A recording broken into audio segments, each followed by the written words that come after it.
Moving on now, the lawyer for former Minister Tulip Siddiq will send another letter to the Anti-Corruption Commission this week, urging the body to close the case against her. The Labour MP stepped down over links to her aunt. This is the ousted former Bangladesh Prime Minister Sheikh Hasina. Speaking with our political correspondent Rob Powell, she called the ordeal an absolute waste of time and money.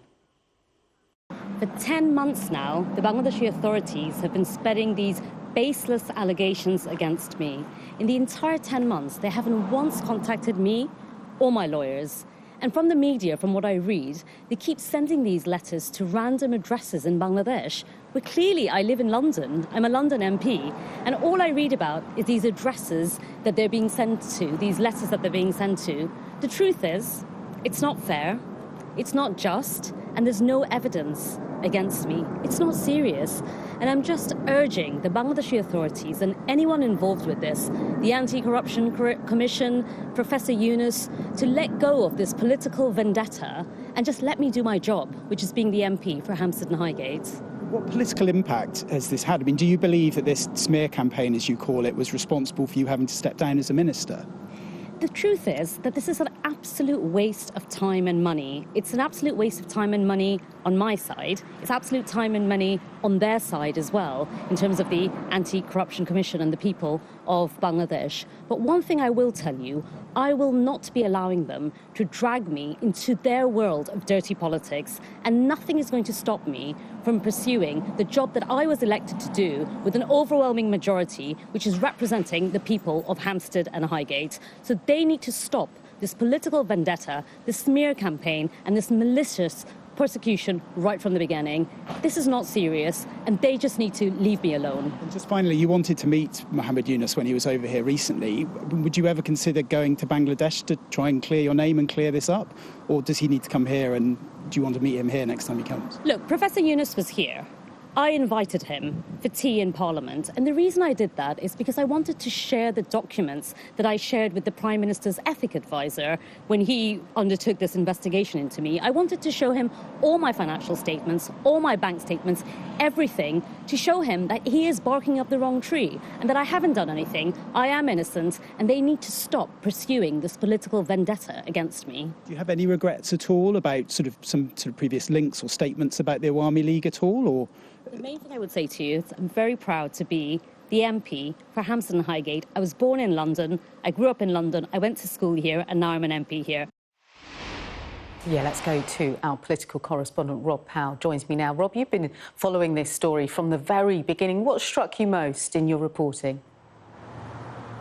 Yeah, this is the latest development in the quite extraordinary spat between the Labour MP for this part of North London and a foreign government, the government of Bangladesh. Of course, this goes back to a number of corruption inquiries that the Anti-Corruption Commission, the authorities in Bangladesh, have opened and included Tulip Siddiq in. And what we've got hold of today is a copy of the letter that Tulip Siddiq's lawyers have now sent to that Anti-Corruption Commission and also to the interim leader, the effective Prime Minister, really, of Bangladesh, the former Nobel Prize-winning economist Mohammed Yunus. And in it, Tulip Siddiq is essentially trying to get the Bangladeshi authorities to drop all of the investigation. She accuses them of conducting an orchestrated campaign to damage her reputation and says they've been interfering in UK politics.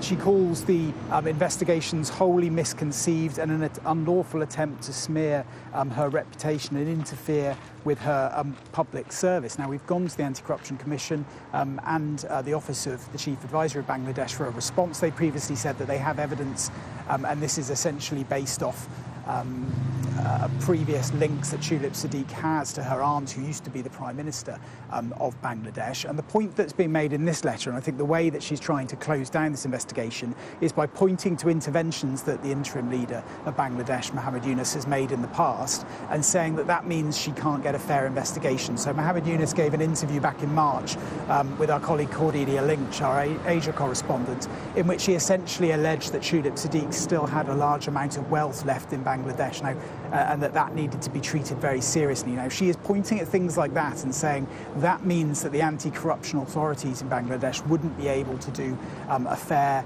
impartial investigation, that essentially her rights have been prejudiced.